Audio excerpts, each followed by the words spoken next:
Kobe, you know what we're trying to be? No, Barry. What's that? We're trying to be funny, sexy, and have a lot of action. The total experience of entertainment. Sexy. Most of the time we hit on it. Well, man, what's going on, guys? My name is Barry. This is Colby. And this is Who Watches This.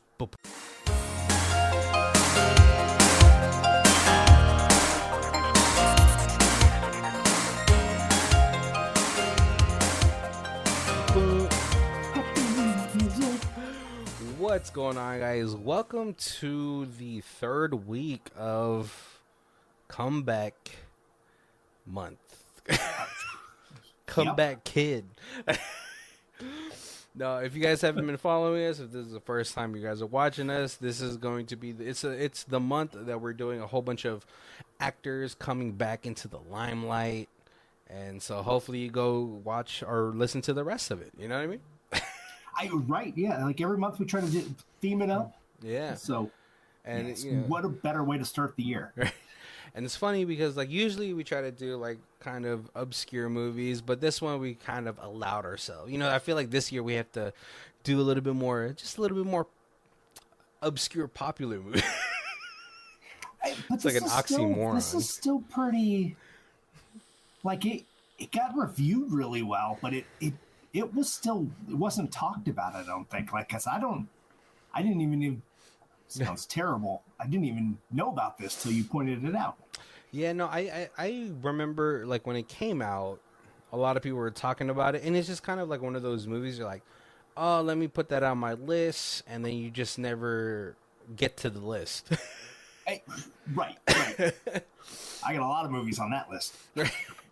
But you know, it's funny because like this one like has been like recognized. Like I mean, even on Netflix, it's like Golden Globe winner or nominee. I can't remember which one it was. And yeah, it's just like I was like, I'll get to that movie. And I just never got there. And so hopefully, you know, like this year, like I think there's still a lot of movies like that are like super popular, but still people are like, it's like kind of niche. So this is gonna be a niche year for 2025, guys. There's nothing. I like niche. But yeah, let's get to our first segment where we had the Rhyme Fest trailer. And you know, today I was like, I'm doing it in sort of hopefully the style that would make this man kind of proud, you know. All right. He feels a hurricane like a light breeze. When he makes love, he moves the earth and shakes the trees. But before all that, he was just a normal cat. And through sheer perseverance, it was finally his time at the bat. From obscurity to finally stepping onto the scene of fame, let's find out how in 2019's Dolemite Is My Name.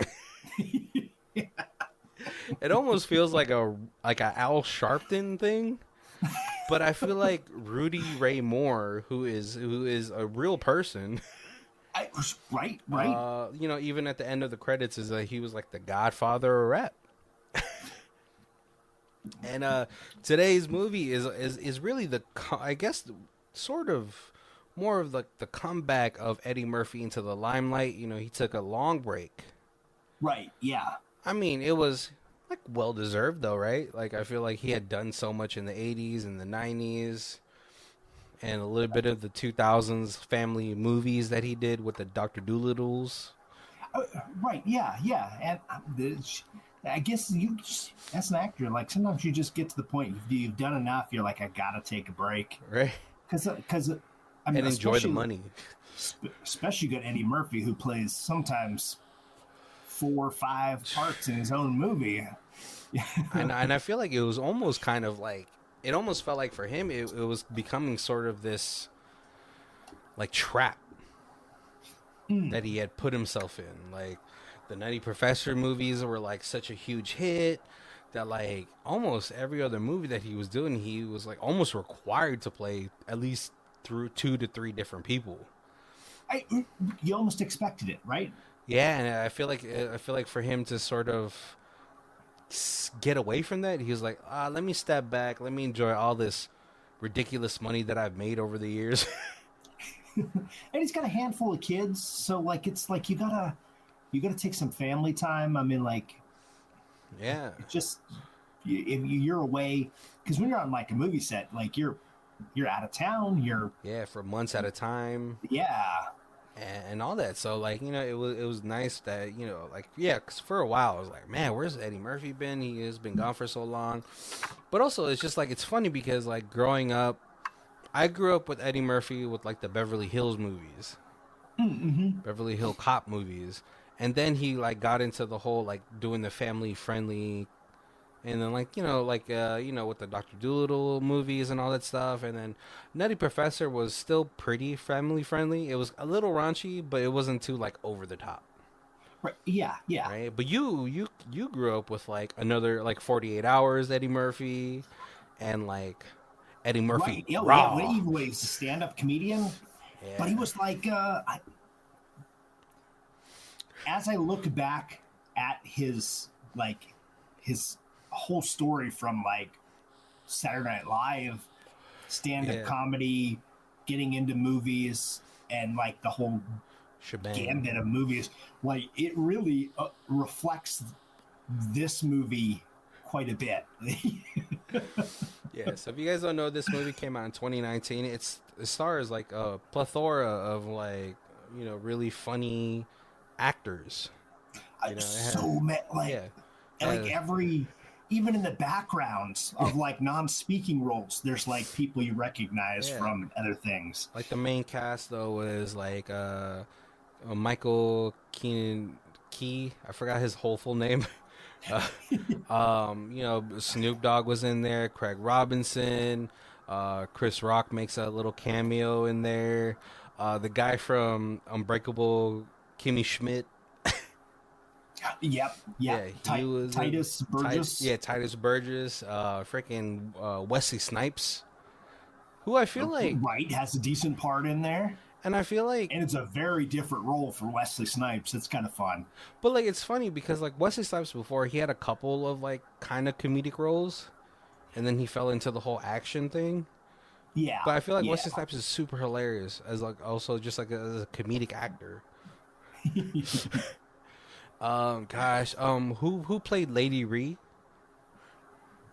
um, was Divine Joy Randolph? Yeah, I feel like I've seen her in like a lot of things too, as like being sort of like very comedic actress as well, and so it was a really fun cast to just watch be together. Oh, Mike Epps. So I can't believe I forgot Mike Epps. Oh, Almost. right. Yep, All right. yep. Oh man, but yeah, so like this movie is really just like it's almost I don't know how close to real life, like how much of a biography it is, but it's sort of celebrating the life of one of the OGs of the Godfather of rap and black exploitation movies, almost like kind of reviving it because during that time it was almost kind of dying out. Yeah, yeah, And so, yeah.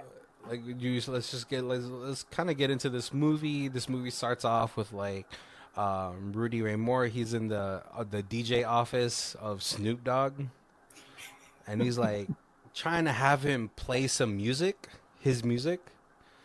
And Snoop Dogg is like, listen, I can only play the hits. I got Marvin Gaye on right now, who was like such a heavy hitter in the '70s. Like Marvin Gaye, Al Green were the two big ones that really come to mind.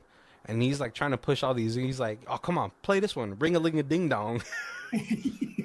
Yeah, this would have been a hit, except for Marvin Gaye's song came out at the same time. Oh no, it was a James Brown. Oh, James Brown. Yeah, Yeah, he's like James Brown came. He started dancing for whites. It would have been a big hit. But he's like, oh, I'm sorry, man.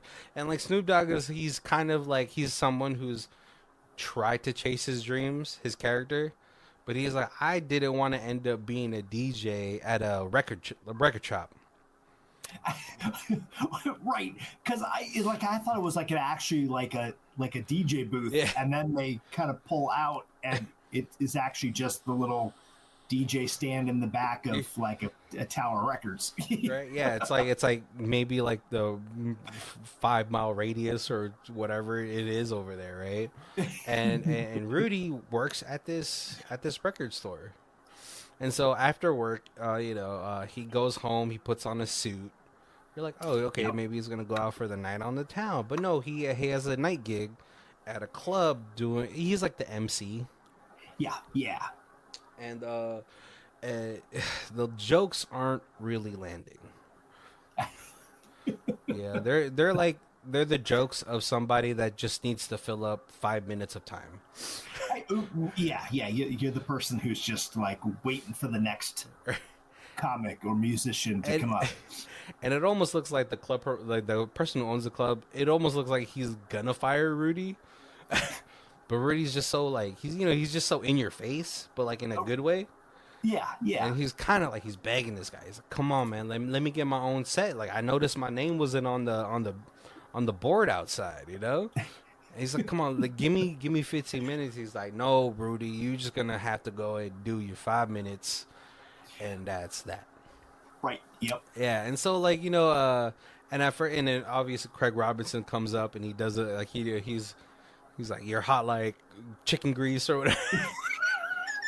It's a very old fashioned song, but like it was almost kind of geared only to their audience too. Right. But the next morning, he has breakfast with Mike Epps, Craig Robinson, and I was called what was his name? Titus Burgess. Yeah. And him, they're having and he's kind of like talking about his dream, and they're just like, oh no, it was later that night, and they're kind of like making fun of Rudy, but it's not like disrespectful. It's just like kind of the banter you would have with friends. Right. Yeah. The guys sitting around smack talking each other. Yeah, and Rudy is kind of like, oh, actually no, sorry. This event happened. There's an event that happened before this, so they're actually at the record shop, and Titus and Rudy are working together, and then all of a sudden, right. a homeless man, who I feel what was his name, was it like Otis? I forgot Something what his name like is that. like. And he comes in. He's like, oh, I don't want to have to deal with him. He smells like piss. But as this homeless person comes into the store, he's kind of walking around, and he's doing this very melodic like speech. He's like, it's almost like Muhammad Ali types of speech. He's like, I eat lightning and I toss away the thunder. and Right, and it's in like a kind of rhythmic. Yeah, it's like a storyteller speech pattern, and it's like stories, but the stories just don't make sense. You're right; they don't go anywhere. Yeah, but like it's funny because as he's doing that, the patrons of this record store are kind of laughing at it, and it's not like they're not laughing at him; they're kind of laughing at what he's saying.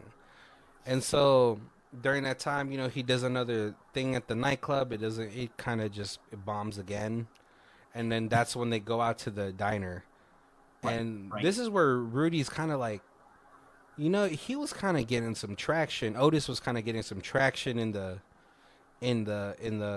record store. So what if I take what he's saying and then as a comedian, I'll refine it. Right. I can rewrite it and I can clean it up. Yeah, or dirty it up. Yeah, dirty it up, and that's where they're kind of making fun of him. Like, man, you ain't gonna take a homeless person and stuff and then kind of turn it into anything. It's just gibberish, and they're kind of just like shitting on him a little bit. And this is where he gets kind of upset, and he's like, you know what, fuck you guys, I'm gonna leave. But Mike Epps, he feels bad, because they're friends. Right. And he's like, oh, come on, like, we're just joking in there, like, we don't mean anything by it. And and this is kind of where he opens up. Yeah, and you kind of in that conversation, you get that like he came here as a young man, like from Arkansas, to become a star, and like the record store was like, this is my day job while I to pay the bills while I get famous, and like he's created a bunch of characters, and that all of them kind of have like had a little heat, but nothing ever stuck. He's become a singer. He's become a dancer. He's put out some like home pressed records, and he's looking for this stardom, and nothing's ever really hit. And it just, Yeah. but like the kind of guy who's just, I'm never giving up, because He's very tenacious, but like his tenacity is kind of running out because he's like, I've been at this record store for almost 10 years now. Right. And I feel like this is the only thing I have. And so like later that night, he kind of ruminates over it all, and he's like, I'm going to take a shot in the dark. I'm going to go talk to this homeless person and you know, offer him up something. He's like, I got booze and I got cash. Because the homeless guy is like, oh, ain't you the cat that always throws me out of the record store? And he's like, oh, but Otis, I got booze and cash. He's like, okay. And he records everything that this guy is saying. Right. You know? And later that, you know, what's it called? Maybe like the next morning after, he's kind of like, he's writing the jokes, he's kind of practicing it, he's practicing the delivery of it all. Right. He's developing this next character. And he's like, I think this is gonna work. Right? So he gets to he dresses up, he puts like a fake fro on. And he puts like this, for the lack of a better term, it's like a very pimp-ish, like, right, clothing. Yeah. This character is kind of this weird mix of like sex symbol, superstar, pimp, homeless man. Like, it's like all his characters like smashed into one, kind of almost. Yeah, it's a very blaxploitation type of character that he's developed, right? And so he gets to the club, and the club owner's like, just do your 5 minutes, Rudy. Like, this club isn't for you to be experimenting in, all right? But he gets up there, and he's like, he's switched it on. He's like, I'm not Rudy right now. My name is Dolemite is my name. And fucking up motherfuckers is my game. And he goes up there, and he's like, it's a very dirty set. You know, he's like talking about like lying pussy and like cocksuckers and stuff like that, sucking cock, like. And you know, it's funny because like there's like the guy behind the boom boom, and he's like, come on, man, like, you need to spice that up. And like, yeah, I ain't no Buddy Hackett. Yeah, give us some soul. Yeah, and he starts playing like the bongos, and then Craig Robertson comes out, starts tickling the keys, and it almost becomes like sort of this jazz comedy album, and it absolutely kills. Right, and so the next morning he goes to who I believe is a pretty prominent like star as well. I think she's like maybe a singer. It's someone who's his aunt. Yeah. And, you know, he's trying to pitch it to his aunt, but she's kind of really good about, like, sidestepping that because she knows what he's asking for. Yeah. But, you know, he eventually gets it. He gets the $250 that he needs to be able to record something at his home. And so, you know, he gets a bunch of his friends to come to and kind of make it seem like, because it's an audio recording, but they want it to feel like it's a club. Yeah, because he wants to make a comedy album, but like he can't afford to rent a studio. So he sets his house up like a club, and he invites all his friends over, and they're all like. And it's like, hey, this is really cheap gin. Yeah. Are people going to drink this? And they're like, hey, it's free. Yeah. we just need to make them funny. And ain't that the truth? Anything free, you know, free, like free food, it becomes better because it's free. Yeah. Right?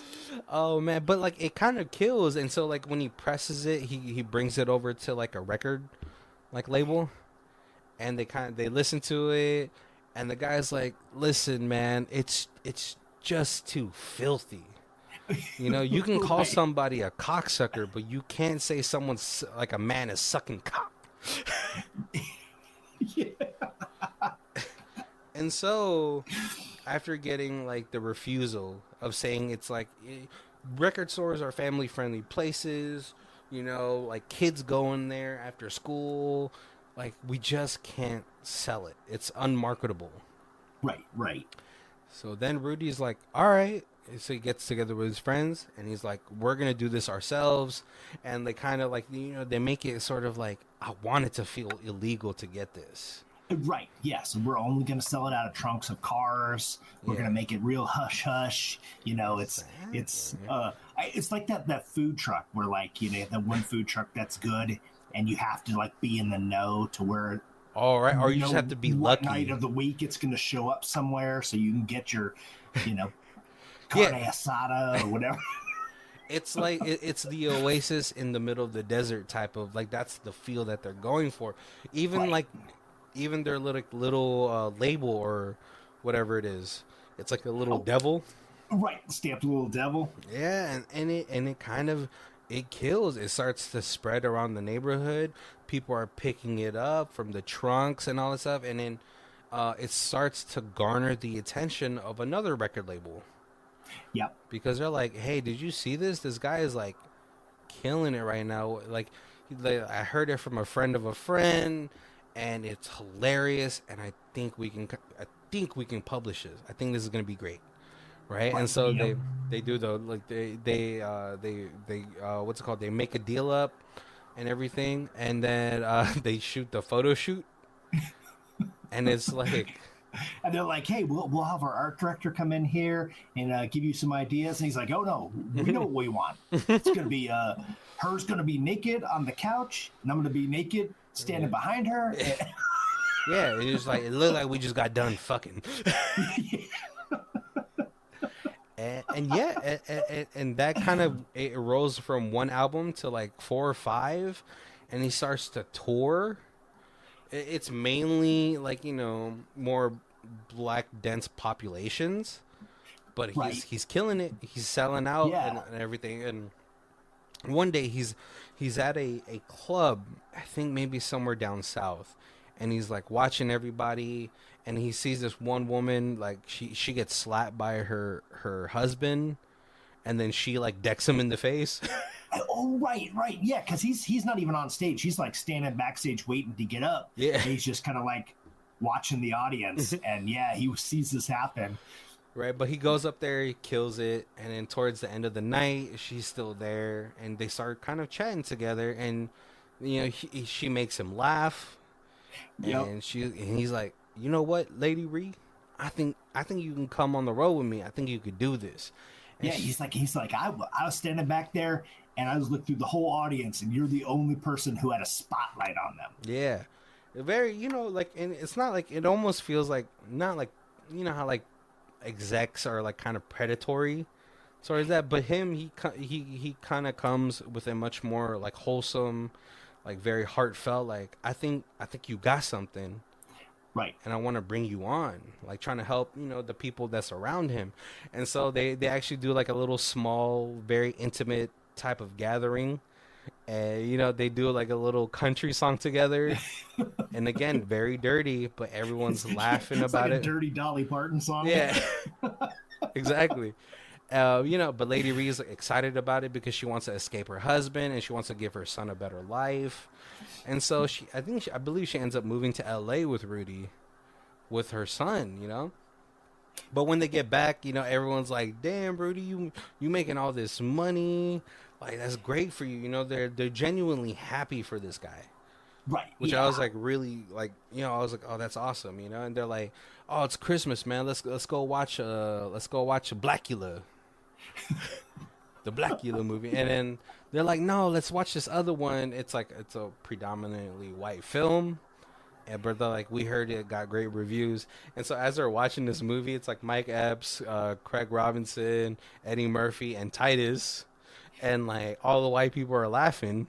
And Mike Epps and Craig Robinson like, they think this shit is funny. And like, it's like a Jack Lemmon movie. Yeah. And then like one white woman like turns around, she's like, shh. And he was like, shut up, Sandy. But as Eddie Murphy is watching this, he's like looking at the people around him. They're all laughing, and he's like, "Fuck it, I could do this." Right. He's like, I worked my ass off to perform in front of like 50 people. I could just do that one time, put it up on a screen in like every city in America, and like have everybody laugh and pay me all at the same time. I don't have to travel as much. Right? I need to get in the lights. Yeah, but it's so like as they move out, they're kind of like shitting on the movie, how it was boring, and Eddie Murphy's like, I could do this, and they're like, oh man, come on, man, you can't do. He's like, no, I could do this, and it's like funny because like they're kind of not believing him, but they also kind of believe him because Rudy has been rejected so much, but he's persevered through every single step. And then like they tell him he can't do everything, and then somehow he ends up doing it. Yeah, exactly. And so it's crazy, and they're having the barbecue together, and they're talking about how they're kind of assigning role. Oh well, no, before that he's like, well, who's gonna write the movie, Rudy? And so this is where Key comes in from Key and Peele. Yep. And it's a very serious like production that they're doing. It's a nice little local small community theater, and Key's like talking about how like I want to give these people a space to act because white people won't give us that. Right. And he's like, Rudy's kind of talking to him. He's like trying to convince him to do this movie. And he's like, no, Rudy, I'm about the art. I'm about telling like real stories, hard hitting stories, serious things, and like I don't even know how to write comedy. And Rudy's like, oh, I'll provide the comedy. You write the story, and I'll add the comedy. Yeah, because he's like, I just need you to write, cops and robbers type shit. Yeah. And he's like, I gotta write something that I know. We gotta write something that's like real life. Yeah, and Rudy's like, there's nothing in my life that's even worth talking about.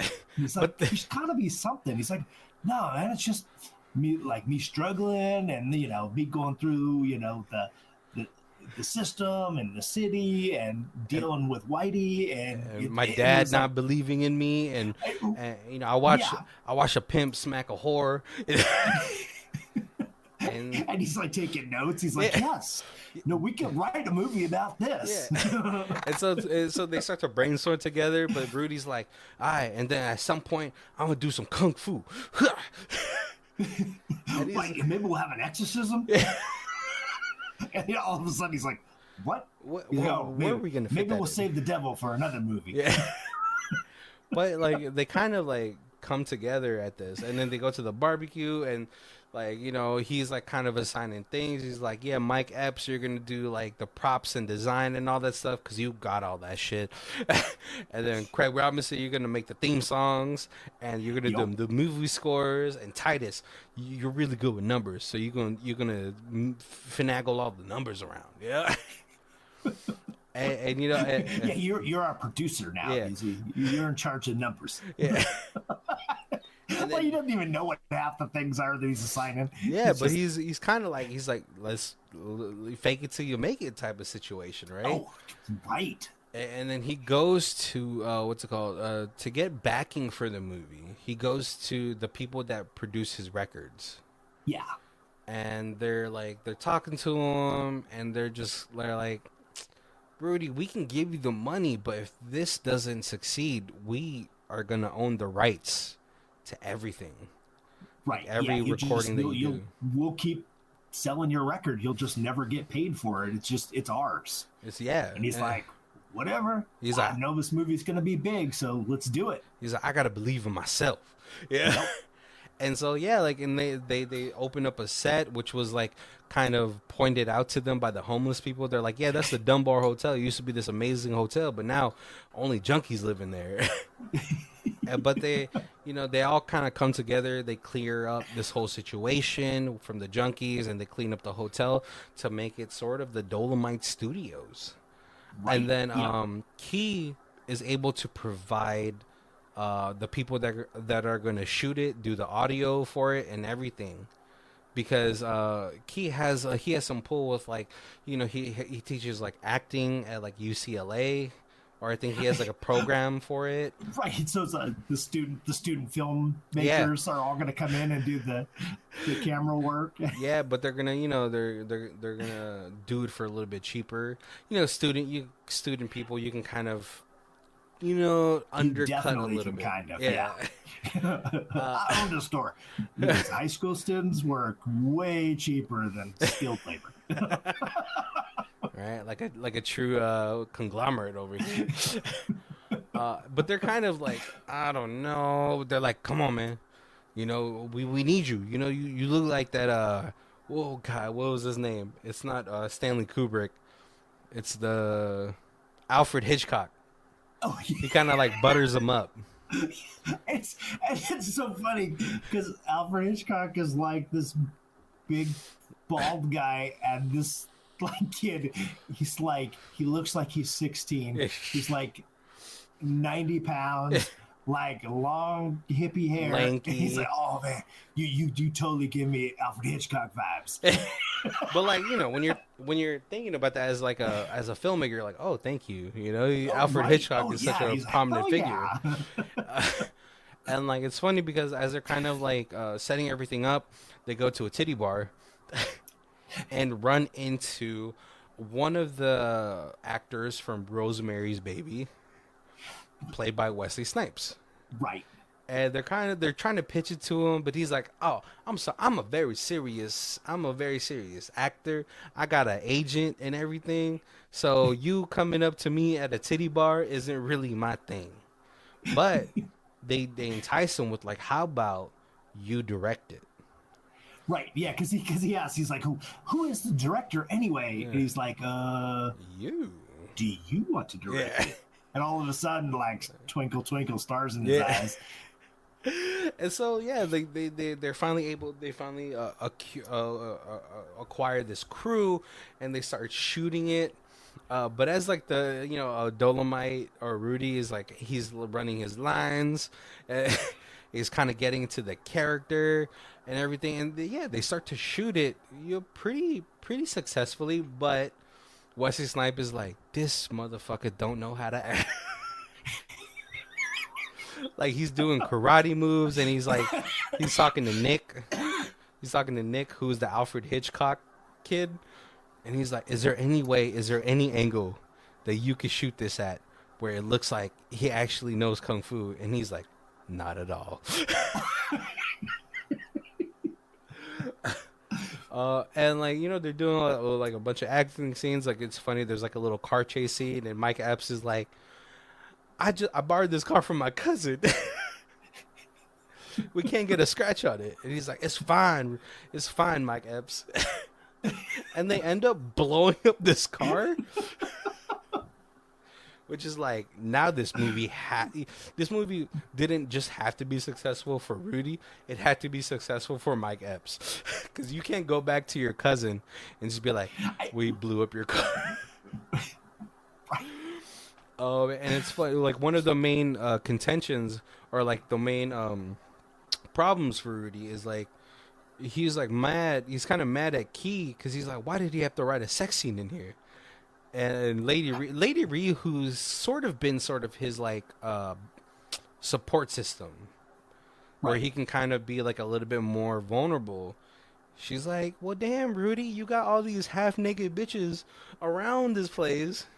You gotta show some titties. The whole movie talking about fucking. You gotta have at least a sex scene or two. Yeah. He's like, but nobody wants to look at an old man with a fat belly. Yeah. And she's like, it doesn't have to be serious. And all of a sudden, he's like, oh, yeah, yeah, because like, it's funny because earlier too, Craig Robin was like, oh, Rudy, you sly motherfucker! I can't believe you got a scene in here with a white woman. You fucking a white woman, that's gonna be amazing. And so they do this sex scene, and it's like, at first it's a little serious, but then like, it's funny because things in the background start moving. The bed is There's like little strings on like the pictures so they can make the picture shake. So it looks like the and like the bed's like moving like ridiculously like far, and then at the end at the climax like the ceiling falls on them, which is funny because I had to look it up. That scene is not in Dolemite, it is in the Human Tornado. And obviously, like, what's it called? Wesley Snipes' character is like, well, I don't know if it was sexy, but that shit was funny as hell. And Key was kind of upset because he's like, I wrote this scene to be very sensual, but he kind of gets over it, right? right, and it's the first time that those two have like mixed because it's usually like he's like, no, this is good, this is funny, and Wesley Snipes is like, I cannot believe I am directing this. Yeah. And so they finally cut us towards like the end of the movie where there's like this big fight scene, and Dolemite, like all of us, he goes very Indiana Jones with it, ripping like Wesley Snipes, like what's it called, his entrails out of him. Yep. And as soon like the movie's wrapping, but like as that was like the final scene that they were shooting, Wesley Snipes walks out. He's like, "All right, everybody, I gotta go do an actual movie with an actual movie crew with motherfuckers that know what they're doing. So I'll see you guys at the premiere." And he like dips, but he comes back and he's like, "There's probably not gonna be a premiere. Bye." And so Nick is like, "Hey, you gotta say that's." Oh, sorry. There was a little snafu in the middle of the filming where they actually ran out of film. Oh, right. Yeah. And Nick is like, "Hey, listen, like, we're all working under our rates. You know, we actually love doing this, but we just, like, I've been working for free for the past like week now." Right, and we can go on budget, but we can't keep filming if we just actually don't have any more film left. Yeah. So Rudy was able to accrue more money from his record label, but at that point they're like, "Yeah, man, you're basically gonna work for us for free at this point." But yeah, so because they're like, but like in the original money, you at least you expected, you counted for overages and delays and stuff. And he's like, yeah, no, of course I did. But yeah, because like Nick tried to make it work. He's like, he even took the snippets that like the little small things that you would cut after like maybe a mistake or whatever, and they cut that together to be able to film a little bit more as well. And they really did try to help out Rudy. They're like, you're a good guy and all that stuff. But yeah, they're able to cure more money and everything. So after the filming wrapped, Rudy shopped it to a whole bunch of like distributors, like Dimension Films, Warner Brothers, and all that stuff, and nobody was taking this movie. Yeah, they're like, "Is that late?" They're like talking to him. He's like, "Well, yeah, that was Lady Reed's first acting performance, and yeah, it's supposed to be a comedy that's like sexy and it has action in it." And they're like, "No, we're gonna have to pass." And so Rudy, being defeated, he's like, "Well, I gotta pay these these record people back." So he goes back on tour. Right, and he's kind of having like a dinner with his buddies. Yeah, and like halfway through, he kind of just snaps. He's like, "You're mad because you wasted 3 weeks of your life. I'm mad because I'm like in debt for the rest of my life." Yeah. And this son of a bitch over here ordered an extra side of collard greens. You didn't think I was gonna catch that? You always getting extra greens. But it's funny because at this point they're kind of like, "Rudy, this isn't the first time that someone said no to you." Right. You've kind of showed us that you've been able to persevere time and time again. Like, but he's just so like over it. Because this was his big gamble, right? Right. Yeah. This movie cost what, like $30,000 to make or something? That's what like ended up being. And so yeah, he's super defeated going back on tour, until he gets to a radio station and the DJ, played by Chris Rock, he's like, "Rudy, Dolemite, I heard that you made a movie. Is there anything you could tell me about it?" Right, because it starts off where he's just promoting the comedy show. Yeah. But he's And like, then he's yeah, like, but rumor has it you made a movie. yeah, and Rudy's like, I really can't talk about it, and Chris Rock is kind of pushing for it, and he's Yeah. like, after being rebuked a couple times, he's like, all right, well, we're gonna be back with Rudy, we're gonna go to play the next song, right? He closes the door, and he's like, what the fuck is wrong with you? I'm trying to help you out, and you're not giving me anything, man. He's like, but he just looks so defeated, and he's like, listen, man, I got a cousin up in Minneapolis. He Right. has a theater. Play your movie over there. Just play it for people, right? So he goes to the theater. The theater guy tells him it's gonna be $500 if you want to show your movie here, and he's like, what? Because Rudy's like, when am I gonna get paid? And he's like, Rudy, this is what we call in the industry forewalling. Yeah. I let you rent the space. You get all the box office. And he's like, well, what about the popcorn? Popcorn's all mine.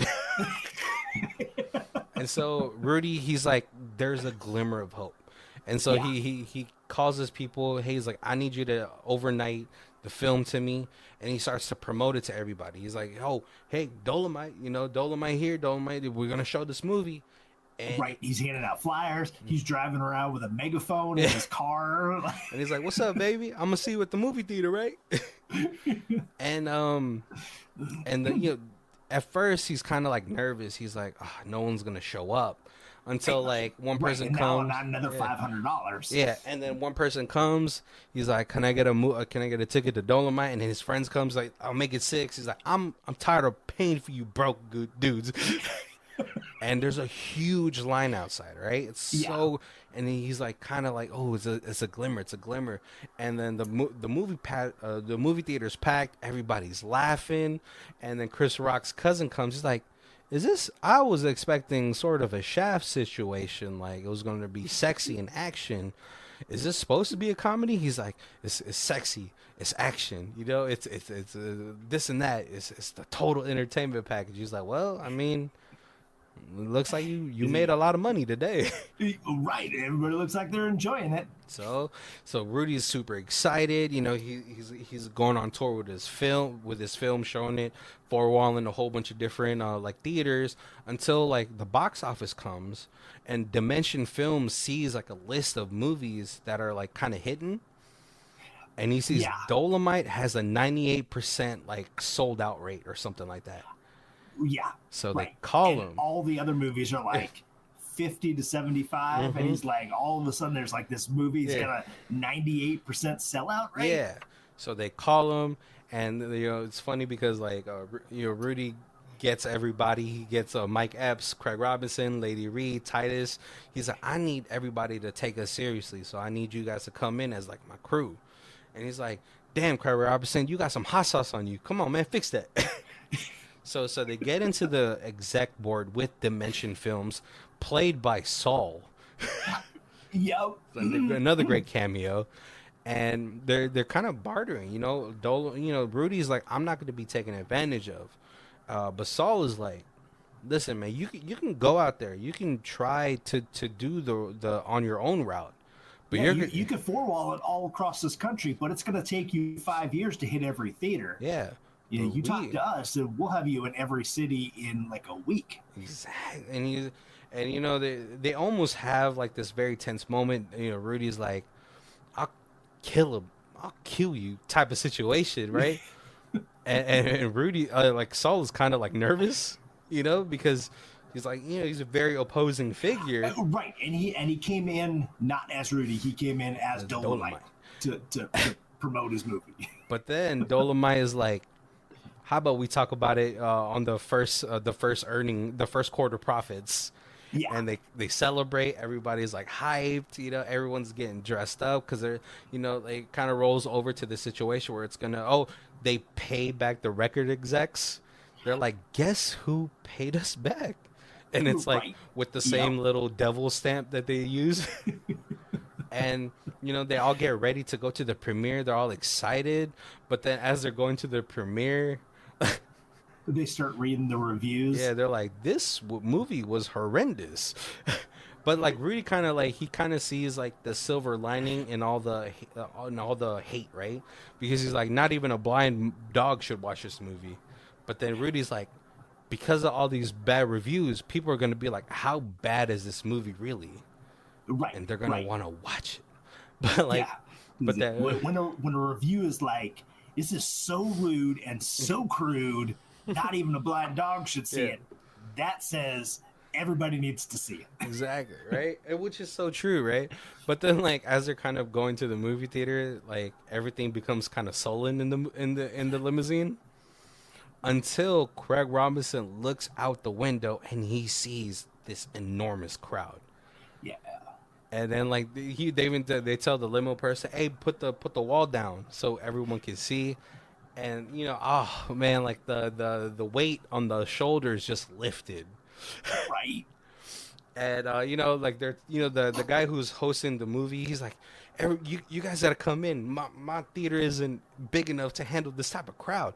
I mean, we're gonna have to show one at 10, like at 8, Yeah, 10, 8 o'clock 12. and 10 o'clock have already sold out. Yeah. We're doing a midnight, and we'll probably do a 2 o'clock. Because I can't handle the backlash from all these people. But Rudy's, and he's getting rushed in, and Lady Reed tells Rudy, he's like, "Thank you so much, Rudy," because at that point, throughout the movie, she was kind of having image problems. She's like, no one wants to see like this big woman up on screen. They want to see sexy petite. But like Right. she and like her and Rudy have had like this really great relationship where they're supported each other in Oh their yeah, crafts. definitely. And then but like when the movie theater director tells Rudy that there's going to be a 2 a.m., he looks back at the crowd. He's like, damn, everybody has to wait out here until 2 a.m. just to watch my movie. Right. So And then there's a kid who's like 14 yeah, standing in line, and the movie theater people are like, no, you're too young. You yeah. can't come in to see this movie. And like he's like such a huge fan. So like Rudy's like, y'all go watch the movie. I've already seen it.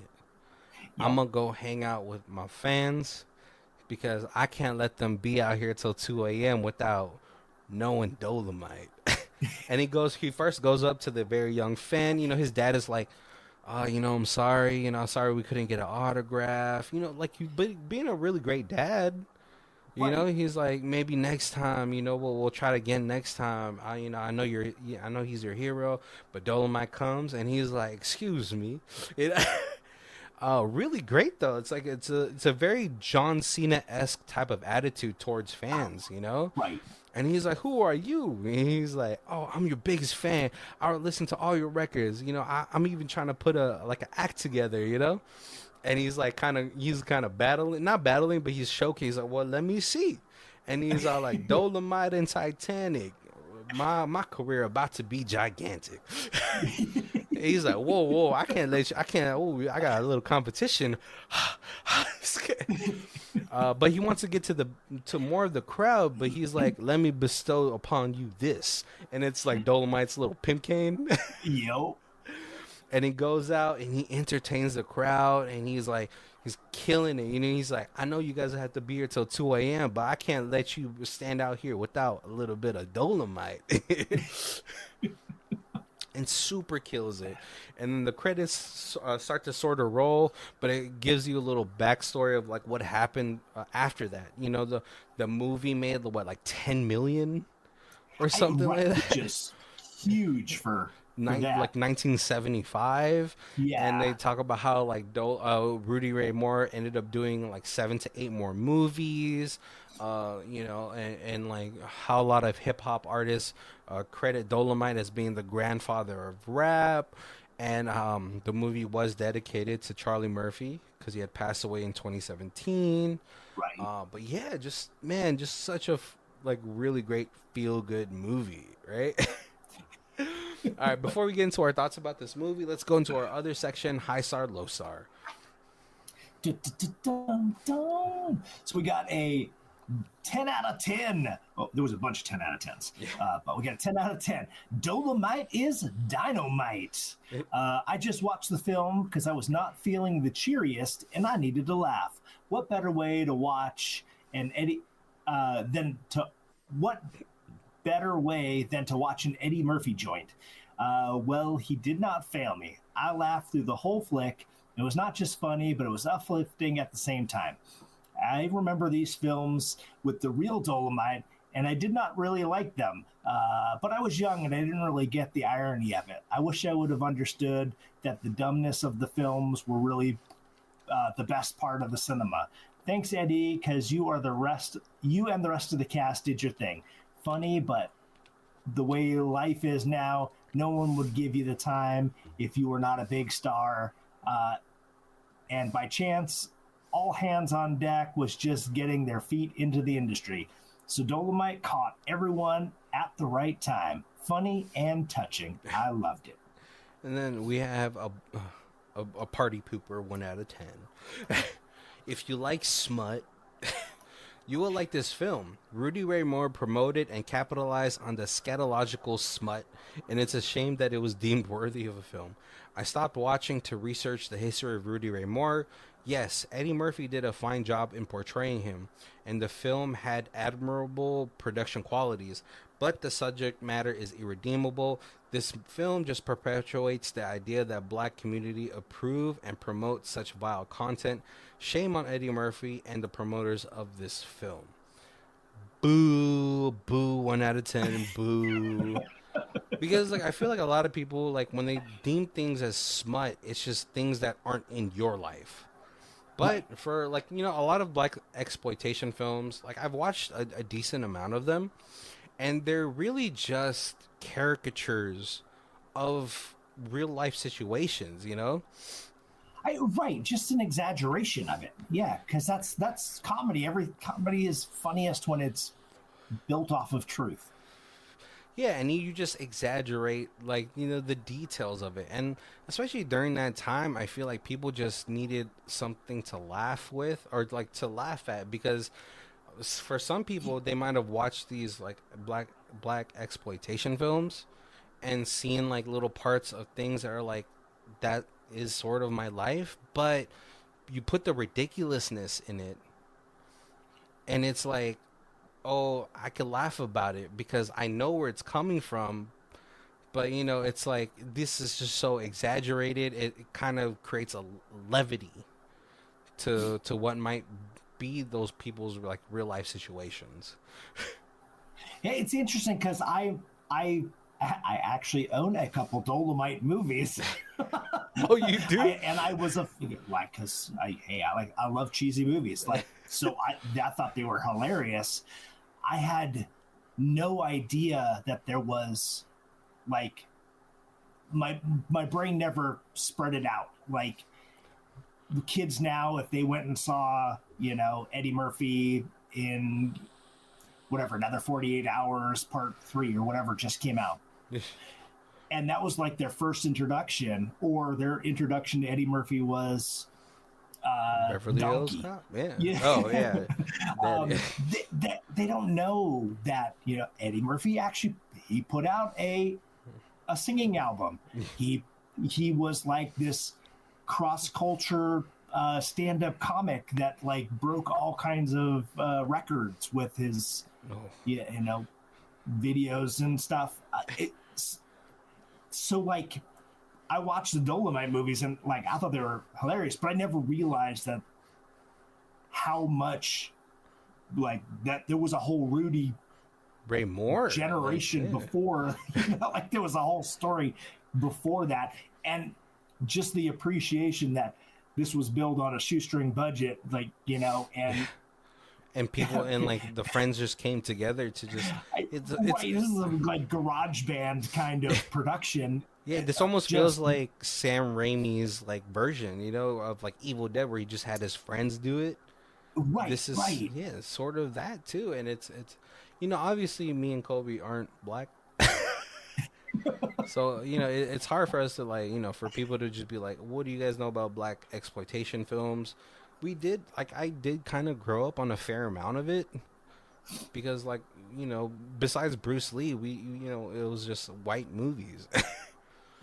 So, you know, I grew up on a lot of that stuff, and you know, having friends that grew up and you know, tell me about their experiences with it, you know, like, not like, you know, mine was more like all the boys, Menace to Society, Boys in the Hood, You know, they would tell me stories about that, but then they also talked to, you know, we would watch like the older like black exploitation films, and like their dads would tell me about it too. It's like it's funny, but like, you know, there's portions of it that are very real, and it's nice to finally kind of laugh about some very heavy like situations that they had experienced as well.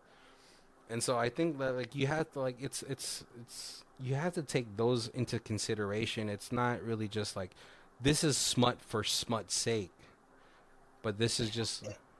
Right. And it's just it it's funny because like that person just took it so out of context, because it's the whole thing is it's like this older, kind of overweight, so not cool person, just just in this role of like, Sex icon. you know, yeah, yeah, where like Shaft was like, oh, that's the guy who actually gets all the girls. Yeah. This is the one that's like, how does this guy get girls? What?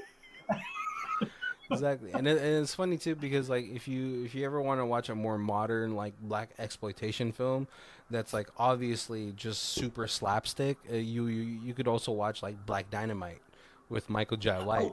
Oh, right, yeah. Which like if you try to watch that as like a cinematic masterpiece, you're gonna be like, no, this is dumb. This is smut, you know. But like it's just sort of like a homage to just like the early black movies in America, you know, because like yeah, like a lot like if you think about it, a lot of studios weren't taking a lot of chances. Like they're like, you Right, know, right, especially on a nobody. it's yeah, a nobody, a minority, and all that Right. stuff. And it's funny because Dimension Films talks about it. They're like, you know, all the white people have moved out of the city and went into the suburbs, but we're still left with these movie theaters, and we have to put something in. You're the perfect demographic. Your movies are the, you know, are perfect for that demographic and all that stuff. So like, you know, you four walled all these like theaters. You had the numbers. We're gonna take the chance on doing that even more with you. Right, And so yeah. you know, shout out to Dimension Films. You know, but this movie is great because it's really just a movie about perseverance, about, you know, chasing your dreams, trying to like give it your all until really there may, you know, even if you don't, at least you tried type of situations. The only thing that I did was like a little disappointed in was that Rudy never went back to that homeless guy to give him a cut. Oh, right. Yeah, I don't know how true that situation is. I feel like it, you know, I feel like if the, you know, even the 1 out of 10 guy said like, you know, Eddie Murphy did a great job portraying this person, must, you know, it must have been pretty close to like real life. I just like, I wish maybe he did, maybe he did and he never talked about it. Maybe the homeless person at that point where he had a decent amount of success with the comedy albums, maybe he had already passed. Mm-hmm. That could be that could have been a, you know. But I think if that were like, if that were the case, I think that would have been a great way to also just showcase like, oh, let me give it back to this person. Let me give him a cut of what I'm doing because he is the inspiration. Right, That was right. like the only thing I was like, ah, that kind of let me down. I was like waiting for him to go back to that guy, but maybe he did, maybe he didn't. We'll never know, really, right? It was kind of interesting though, because like I said, like I went and like looked into all kind, because like I said, I didn't know how much of this was true, and Mm. I never knew that there was a Rudy behind the Dolemite. But yeah, he's got like 5 comedy albums. Mm-hmm. He's naked on the cover of all of them. Titties on all of them. Oh man. It's one kind of little interesting thing. When I was looking it up, talking to people, apparently, like Eddie, the Eddie Murphy family, Mm-hmm. they have like a psychic in the family, Mm. and they were like, I see a Murphy becoming like a superstar, Oh.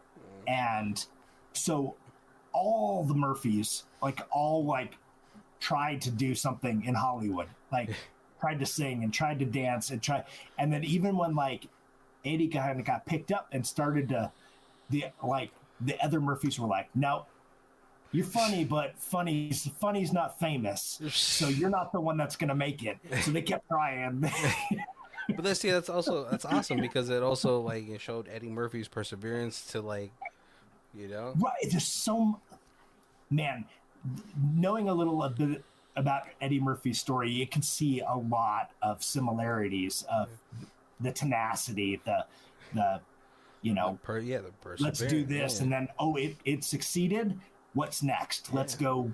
Let's not just keep doing the same thing. Let's go to the next level. Yeah, so that must have been like a really cool role for him to maybe a lot of like Rudy Ray Moore's like situation kind of mirrored himself as well, and so maybe at certain points he felt like he was just playing himself, but like yeah, it was. And then there was how I even saw one where like Key was a huge fan of Rudy Ray Moore, and that on like one of the movie sets that he was on previously, everybody would always go like after filming was like wrapped done for the night, they'd go back to his trailer and watch Dolemite movies. Yeah, because I actually like after watching Dolemite Is My Name, I was like, all right, well I have to watch Dolemite, the 1975 film, and that movie is hilarious.